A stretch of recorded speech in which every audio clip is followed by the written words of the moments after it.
तो बाहर अधिकारी नंगी हाथ में रिवॉल्वर लिए हुए घूम रहे फोर्स के साथ, जहां शांति की बात होती है। जब ये माहौल प्रदेश में कहीं हो जाए कि माइनॉरिटी के साथ व्यवहार ठीक करे और उसके बाद इस तरह के बिल लाएं, तो इसमें भी संशोधन, ये तो आपने सोचा ही नहीं हमें लगता।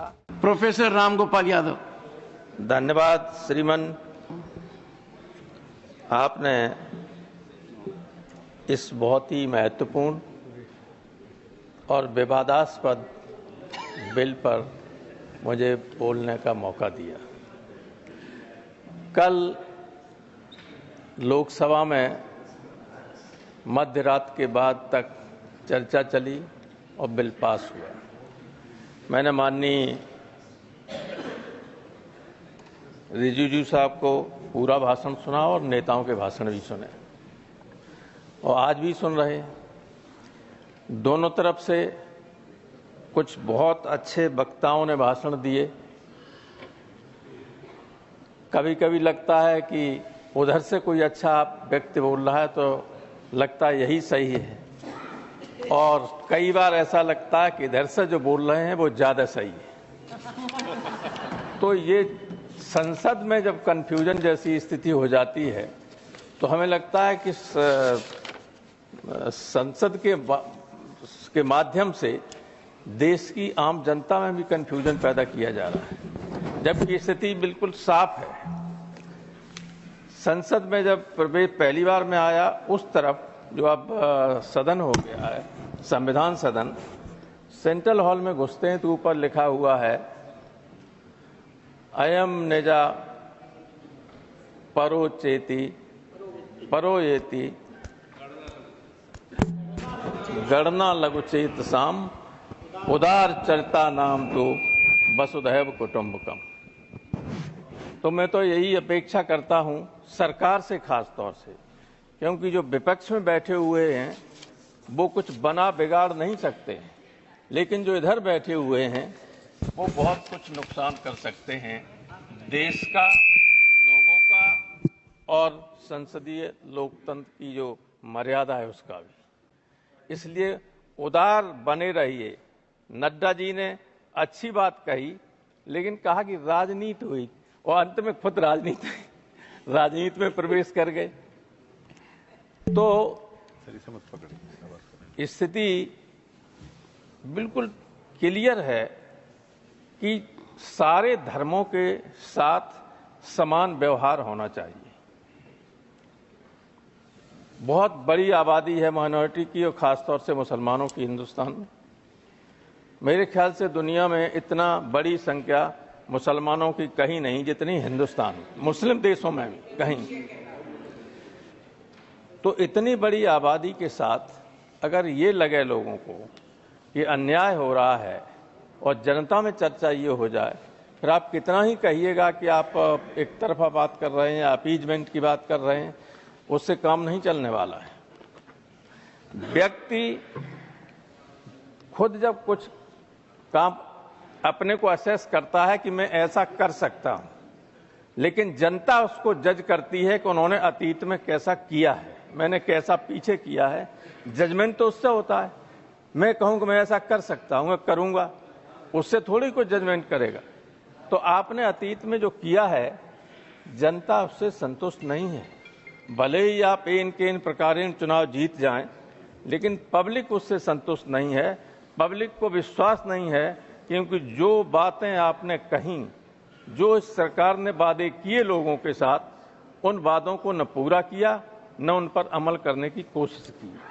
तो इसमें जो कह रहे हैं, हमारे जो पहले वक्ता बोल रहे थे, ऐसा लगता था कि जाने कितना प्रेम गरीब मुसलमानों के प्रति इनके मन में उभर आया। आंसू निकल आए सर। वो इन्हें हम आज से जानते लेकिन ये, अरे आप हमारे मित्र हैं, आप नेताजी से आपके संबंध बहुत अच्छे रहे। जो मुख्यमंत्री रहा उसके साथ संबंध में आए, अखिलेश से बहुत अच्छे संबंध आए और मुझसे तो बहुत ही अच्छे संबंध रहे। तो इस तरह से बोल रहे थे। बहुत अच्छे आदमी तो हैं, अच्छे आदमी हैं, किसी एक आदमी से लड़ने की वजह से यहाँ आ गए, लेकिन अच्छी बात है इसकी आलोचना करने से बड़े पद पे पहुंचे। तो मैं ये कह रहा था कि जो भाषण हो रहे हैं उधर से, उसमें बार बार जमीन और फंड, पैसे की बात आती है। मुझे ऐसा लगता है 14 से 24 तक आपको याद ही नहीं रहा, 10 साल आपको याद ही नहीं रहा कितनी बड़ी संपत्ति वक्फ बोर्ड के पास है, इतना पैसा वक्फ बोर्ड के पास है। जब सारी संपत्ति देश की बेच ली तब फिर देखा गया कि कहां बची हुई है, तो आप वक्त में आ गए। ऐसा मत कीजिए, ये देश सबसे मिलकर ही, सबके सहयोग से ही आगे बढ़ सकता है और बढ़ेगा। कितना ही गलत या अलग अलग रास्ते पर डाइवर्स उस पर हम चलें, लेकिन अंततोगत्वा कभी न कभी दिमाग में ये आता ही है कि हमें मिलकर काम करना होगा, तभी देश की तरक्की हो सकती है। लेकिन हमें बुरा न मानो, एक सेंटेंस में कह रहा हूं, मैं कई बार इतना ज़्यादा कटु सत्य कभी नहीं बोलता, और इसलिए नहीं बोलता हूं कि आगे की लाइन में और पीछे भी दोनों तरफ, खासतौर से उस तरफ जो लोग बैठे हुए हैं, उनका मैं बहुत लिहाज करता हूं, तो कहीं इनको बुरा न लगे इसलिए नहीं कहता हूं। लेकिन मुझे ऐसा लगता है, प्रोफेसर मनोज झा ने इशारा किया था कि हम धीरे धीरे डेमोक्रेटिक स्टेट से टोटलिटेरियन स्टेट की तरफ बढ़ रहे हैं, और ये बहुत ही नुकसानदायक बात होगी इधर बैठे हुए लोगों के लिए भी और उधर बैठे हुए लोगों के लिए भी, अगर ऐसी स्थिति आती है तो। इसलिए ये स्थिति मत पैदा होने दीजिए। मैं यहाँ पर जो ये बिल आया है उस पर संदेह हमें इसलिए ज़्यादा है क्योंकि हम उत्तर प्रदेश के लोग बुरा न माने, हम जो उत्तर प्रदेश में देख रहे हैं, लोग नमाज नहीं पढ़ सकते, अपने घर की छत पर नमाज नहीं पढ़ सकते। ईद के दिन, ईद, मैं तो आपकी तरफ देख के कहूंगा, नहीं पर मैं थोड़ा बोर्ड की तरफ भी देख लें। अरे 3-3 मिनट वालों को आपने 20-20 मिनट दे दिया, तो हमें भी 1 आध मिनट ज्यादा दे दीजिए। वैसे मैं आपके हर आदेश का पालन करूं, मैं अभी बैठ जाऊंगा। नहीं, आप इतने वरिष्ठ हैं। आपने टेलीविजन पर देखा होगा नड्डा साहब कि संबल मेरी पार्लियामेंट्री कॉन्स्टिट्यूंसी रही है, लोकसभा का मैं सदस्य वहां से रहा हूं। ईद के दिन जब लोग नमाज पढ़ रहे थे तो बाहर अधिकारी नंगी हाथ में रिवॉल्वर लिए हुए घूम रहे, फोर्स के साथ, जहां शांति की बात होती है। जब ये माहौल प्रदेश में कहीं हो जाए तो आप किसी अच्छे मन से भी अगर कोई बिल लाएंगे जिसमें इन्वॉल्व माइनॉरिटी होगी, उनको भरोसा हो ही नहीं सकता आप पर। इसलिए पहले तो उत्तर प्रदेश की सरकार को संभालिए कि माइनॉरिटी के साथ व्यवहार ठीक करे, और उसके बाद इस तरह के बिल लाएं तो इसमें भी संशोधन। ये तो आपने सोचा ही नहीं, हमें लगता इसको इम्प्लीमेंट करेंगे तो कितना संकट आएगा सामने, उसको लागू करने में आपके ही सामने दिक्कत आ जाएगी। 5 साल से इस्लाम का प्रचार कर रहा हो, जो हिंदू पैदा हो गया वो हिंदू है, जो मुस्लिम पैदा हो गया वो मुसलमान है।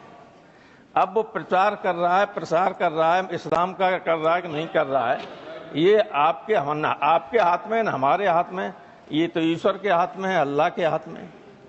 कौन कहाँ पैदा हुआ, जो पैदा हुआ जहाँ वो है, अगर मुसलमान पैदा हुआ तो मुसलमान धर्म का है कि नहीं, माना जाएगा कि नहीं माना जाएगा। तो 5 साल का वो उसमें बैरियर लगाने से क्या फायदा है। थैंक यू पूरी बात। और सारा अधिकार अगर कलेक्टर को दे दोगे तो आर्टिकल 26 का उल्लंघन तो है ही। फंडामेंटल राइट्स भारतीय संविधान के 3रे अनुच्छेद 3रे भाग में है, वो शुरू होता है, उसमें आर्टिकल 13 में साफ लिखा हुआ है कि इस भाग के अंतर्गत जितने भी अधिकार दिए गए हैं उनको सीमित करने वाला, छीनने वाला कोई भी कानून बनाया जाता है तो वो कानून रद्द होगा। आर्टिकल 13 में है, आप जानते हैं, सभी जानते हैं, बड़े बड़े वकील बैठे हो। तो आर्टिकल 13 और आर्टिकल 26 में है कि आप कोई भी माइनॉरिटी अपना रिलीजियस मैनेजमेंट और सारी व्यवस्था खुद कर सकते। दोनों को एक साथ पढ़ें तो आप स्वयं इस निष्कर्ष पर आ जाएंगे कि सब इलीगल है, असंवैधानिक है। तो कोई असंवैधानिक काम मत कीजिएगा। आप बहुमत में हैं दोनों जगह, वहां तो बहुमत बना लिया आपने और यहाँ हो गया आप, यहाँ वास्तव में बहुमत आप। थैंक यू प्रोफेसर तो साहब। उसका दुरुपयोग मत कीजिएगा, मेरी यही राय है। Thank you. ईश्वर से डरिए, क्योंकि ये कोई दुश्मन नहीं है आपके। दुश्मन है होता है अहंकार व्यक्ति का। और कभी कभी कुछ लोग उधर से ऐसे बोलते हैं, आप तो बहुत विनम्र लोग हैं, जिनके बोलचाल से ही अहंकार टपकता है। अहंकार से बड़ा दुश्मन कोई किसी का नहीं होता, और जिसको अहंकार हो जाता है उसका नुकसान तो करता है। Thank you.